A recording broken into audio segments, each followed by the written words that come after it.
नमस्कार मित्रांनो आपल्या महाराष्ट्र शासनाने एकात्मिक बाल विकास सेवा योजनेअंतर्गत कार्यरत असणाऱ्या अंगणवाडी सेविका व तसेच अंगणवाडी मदतनीस यांच्यासाठी खूप मोठा निर्णय घेतलेला आहे।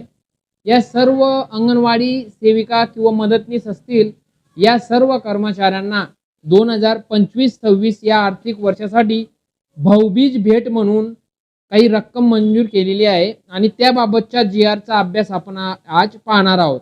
तर त्यांना किती रक्कम मिळणार आहे व कोणाला मिळणार आहे या सर्व गोष्टींचा अभ्यास आपण आजच्या हा जीआर मध्ये करूया। तर चला मित्रांनो, परंतु या आधी आपल्या या डिजिटल मनोहर यूट्यूब चॅनलवर कोणी नवीन आले असणार तर आपल्या चॅनलला सबस्क्राइब करा आणि बेल आयकॉनला क्लिक करायला विसरू नका। तर चला मित्रांनो, व्हिडिओकडे वळूया। नमस्कार, तुमच्या समोर एकात्मिक बाल विकास सेवा योजनेअंतर्गत कार्यरत असणाऱ्या अंगणवाडी सेविका व मदतनीस यांच्या मानधनी कर्मचाऱ्यांना 2025-26 या वार्षिक वर्षासाठी भाऊबीज भेट म्हणून रक्कम मंजूर करण्याबाबतचा हा जीआर आहे जो महाराष्ट्र शासनाने समोर दिलेला आहे। प्रस्तावना मांडलेली आहे की एकात्मिक बाल विकास सेवा योजनेअंतर्गत अंगणवाडी सेविका व मदतनीस यांना मानधनी कर्मचाऱ्यांना 2025-26 या वर्षातील भाऊबीज भेट म्हणून 2000 रुपये प्रमाणे अदा करण्याची बाब शासनाच्या विचाराधीन होती। त्यानंतर शासन निर्णय घेतल्यानंतर एकात्मिक बाल विकास योजना या केंद्र पुरस्कृत योजनेअंतर्गत अंगणवाडी सेविका व मदतनीस या मानधनी कर्मचाऱ्यांना 2025-26 मध्ये या वर्षात प्रत्येकी 2000 रुपये प्रमाणे भाऊबीज भेट रक्कम देण्यास शासनाने मंजुरी दिलेली आहे। म्हणजेच सर्व अंगणवाडी सेविका व मदतनीस यांना या वर्षी भाऊबीज भेट म्हणून 2000 रुपये गव्हर्नमेंटने मान्यता केलेली आहे। राज्यातील अंगणवाडी सेविका आणि मदतनीसांना सरकार भाऊबीज भेट देणार आहे।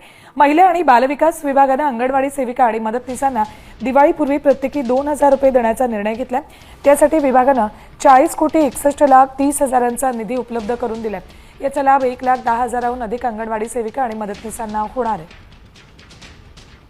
अंगणवाडी सेविकांसाठी ही आनंदाची बातमी म्हणावी लागेल। महिला आणि बालविकास विभागाने एक महत्त्वाचा निर्णय घेतलाय।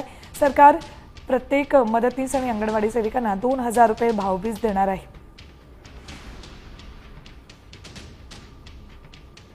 तर खूप आनंदाची अशी बातमी आहे। तर मित्रांनो, अजून पुढे एक जीआरचा पूर्ण अभ्यास करूया। एकात्मिक बाल विकास सेवा योजनेअंतर्गत कार्यरत असणाऱ्या अंगणवाडी सेविका यांना भाऊबीज अदा करण्यासाठी एकात्मिक बाल विकास योजना महाराष्ट्र शासन नवी मुंबई नियंत्रक अधिकारी म्हणून घोषित करण्यात येत असून यासाठी होणारा खर्च भागवण्यासाठी मागणी X1-2236 पोषण आहार 8-6 एकात्मिक बाल विकास सेवा योजना भाऊबीज भेट अतिरिक्त राज्य हिस्सा 100% 31 सहाय्यक अनुदाने या लेखा शीर्षाखाली सन 2025-26 या वार्षिक वर्षात मंजूर केलेल्या तरतुदीमधून आयुक्त एकात्मिक बाल विकास सेवा योजना यांनी संदर्भाधीन क्रमांक 2 येथील पत्रान्वये केलेल्या मागणीनुसार रुपये 40,61,30,000 फक्त एवढा निधी उपलब्ध करून देण्यात आलेला आहे। मित्रांनो, अंगणवाडी सेविका व मदतनीस यांच्यासाठी खूप महत्त्वाचा असा हा जीआर आहे। त्यांच्यासाठी एक प्रकारची दिवाळीच आहे। तर सर्व अंगणवाडी सेविका व मदतनीस यांना खूप शुभेच्छा। जय हिंद, जय महाराष्ट्र, वंदे मातरम।